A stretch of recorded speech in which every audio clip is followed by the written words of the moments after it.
नान्यः पन्था विद्यते अरणाय नान्यः पन्था विद्यते अयनाय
নববধূর ছবিখানি সে যেন রূপকথা দেশে নেই। রবির নতুন বৌঠা, রবির খেলার সঙ্গী বালিকার উঠলে গিয়ে ভোজে নিয়মিত ডাক পায় ছোট্ট ছেলেটি। আর বধূটি কিন্তু বালিকা দাদা থেকে পাকা গিয়ে রান্না করতে আর দেবী খাওয়াতে তার বড়ই আগ্রহ। স্কুল থেকে ফিরে রবি বৌঠানের হাতে মেখে দেওয়া খাবারের স্বাদ পায়। দুজনের মধ্যে খুনসুটিও চলে কম নয়। যদি কোনোদিন বাড়ি ফিরে দেখে যে বৌদি নেই, তখনই ভারী রাগ হয়ে যায় ছোট্ট রবির। সে মানে আমরা বাংলায় যাকে বলি পায়ে পা দিয়ে ঝগড়া বাঁধানো, তার একটা উপায় ঝগড়ায়। ঘর থেকে বৌঠানের ঘর থেকে কোনো একটা দামি জিনিস বেমালুম লুকিয়ে থাকে।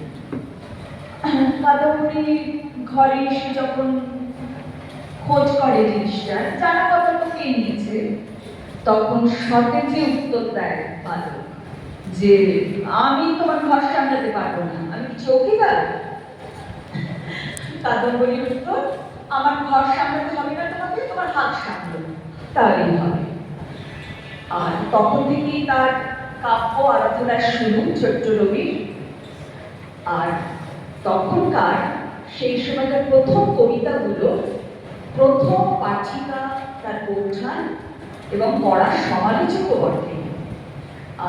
মাঝে মাঝেই বলেন তাকে যে ও যতই লেখো না কেন তোমাকে আর বিহারী লালের মতো লিখতে হচ্ছে না পরকালে। তাছাড়া রবি আপ্রাণ চেষ্টা করে যে কি করলে বৌঠানের প্রশংসা পাওয়া যেতে পারে। আর স্কুল থেকে ফিরে বৌঠানের আদর, বৌঠানের এগুলো তো ভীষণ তার কাছে প্রয়োজনীয়। তো দেওর বৌঠানের এরকম ঝগড়া, আদর, ভাবে, বৃষ্টি মুহূর্তগুলো পেরিয়েও এই সম্পর্ক আরো গভীর স্তরে উঠেছে। তা আমরা প্রথম জানতে পারি এক দুঃস্বপ্নের রাতে।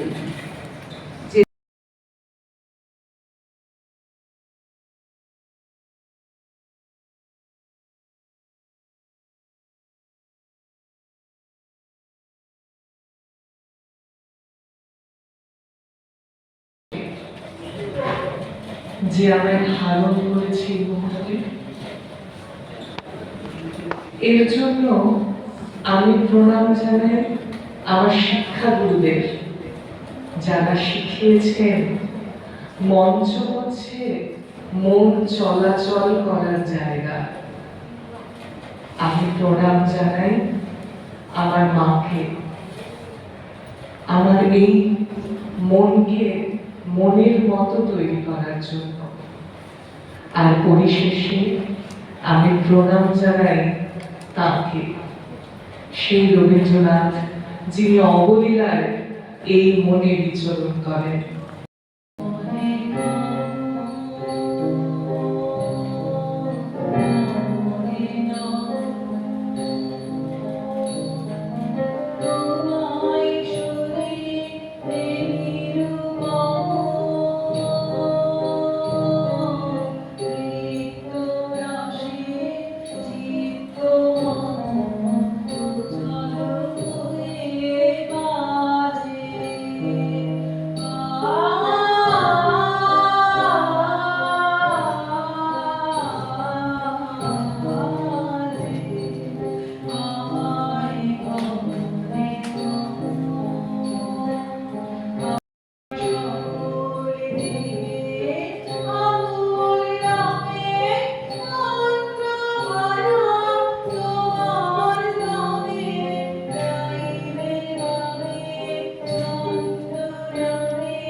ও সঙ্গীত চর্চা করেছে,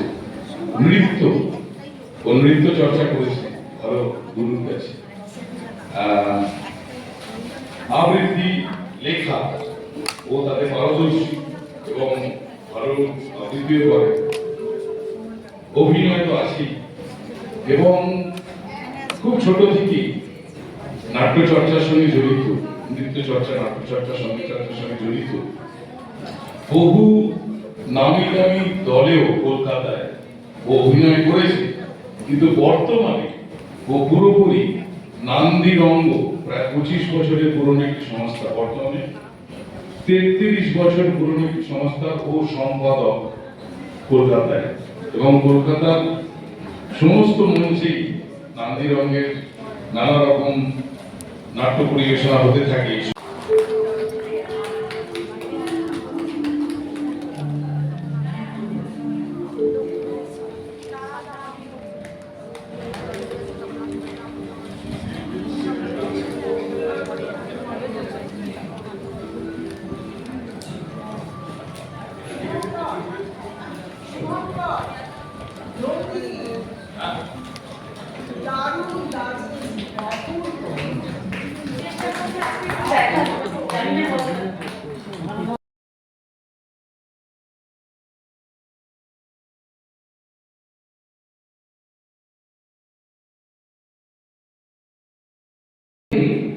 আমাদের মস্তিষ্কে ডোপামিন বেরোয়।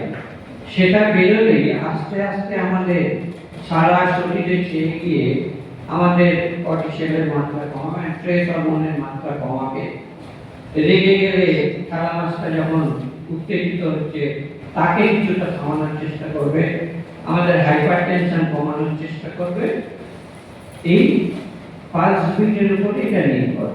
আর ঠিক যদি এটা ডাবল করে দিই, যদি 80 হয়ে যায় বিট, 80 বিট হচ্ছে মানে আমার তখন পালস রেট কত, 160, ডবল হচ্ছে জাস্ট।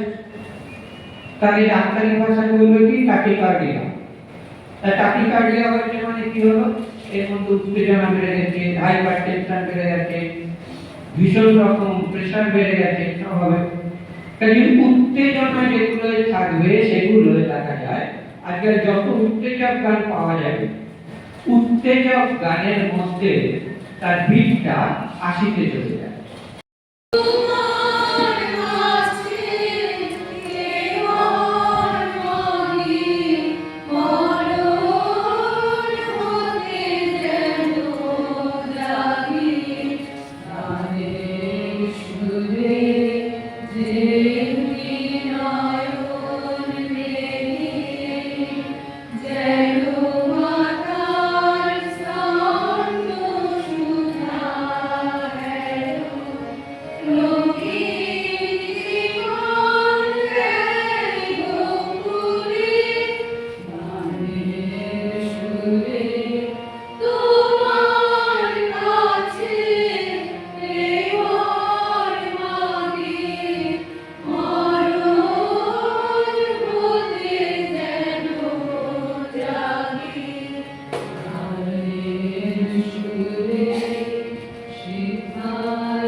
ঠিক এইরকম আরো কিছু গান আছে যেমন হয়েছি সারাদিন ধরে বিভিন্ন রবীন্দ্রনাথের বিভিন্ন বিষয়, বিভিন্ন দৃষ্টিকোণ থেকে রবীন্দ্রনাথকে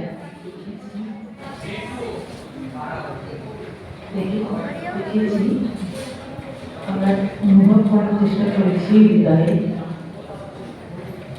অনেকটাই বেলা হয়ে গেছে, আমি আসতে চাইছিলাম না, তো ছেলেমেয়েদের আবদারই বলবো, এদের ভালোবাসার কাছে মাঝে মাঝে নিজের ইচ্ছাগুলো অর্জন করতে হয়, বাস্তবকেও দূরে রেখে এই হৃদয়াবেগকেই প্রাধান্য দিতে হয়।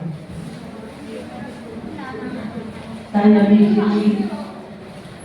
প্রতিবারই আমাদের রবীন্দ্রচর্চা সম্মেলন অনেক দিনই হয়ে আসছে।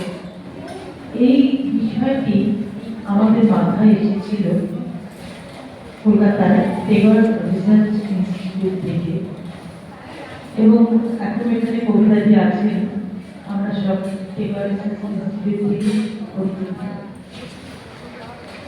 আমাদের যে ছোট পত্রিকাটি দেওয়া হয়েছে প্রত্যেককে, সেখানটাকে খুঁজলেই দেখা যাবে যে কত বিদগ্ধ মানুষ এই আমাদের এই সম্মেলনে এসেছেন, তাদের মূল্যবান বক্তব্য রেখেছেন। বহু দূর দূর থেকে এমনকি বাংলার বাইরে থেকেও অনেক বক্তা এসেছেন, তাদের বক্তব্য রেখেছেন। আমরা শুনি অনেকটা নিজেদের করেছি, তৈরি হয়েছি এবং এইরকম একটি বাতাবরণ করার চেষ্টা করেছি। আজকে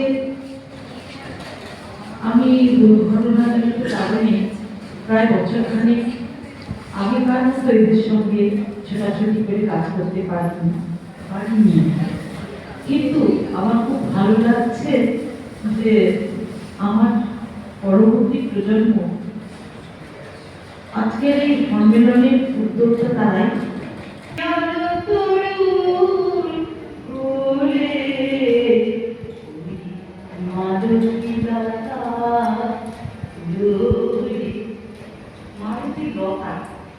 সে তো ওই ঝড়ের উপরে দেখে দেখে ঝড় দোলাটা ওই রকম বড় গাছের দরুন নয়, ছোট্ট লতার দরুন রবীন্দ্রনাথ কি অদ্ভুত কম্পন নিয়ে লাগিয়েছেন। মাধুরী লতা আবার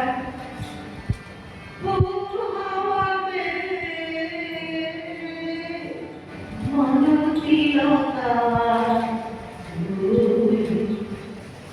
হাওয়া আসছে যখনই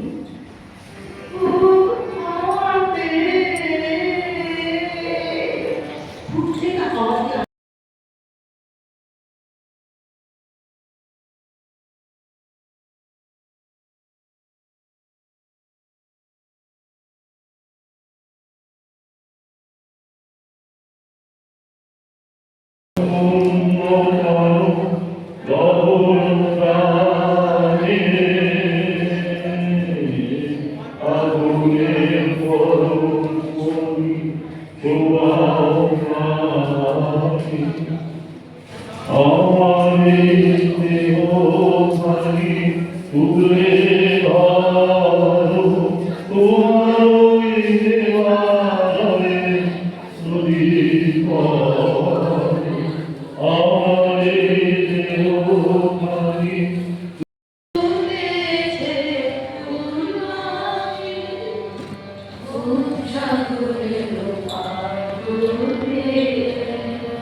এই ধরা গলার গান আর দুর্যোগী ঘটনা আমার আদিরাও করছিল। হৃদয়টা দুমদুম করে ওঠে। ছোটবেলায় আগের ঘরে হয়তো একটু নেচেই দিতাম, কারণ ছোটবেলায় নাচতাম। সংগ্রহ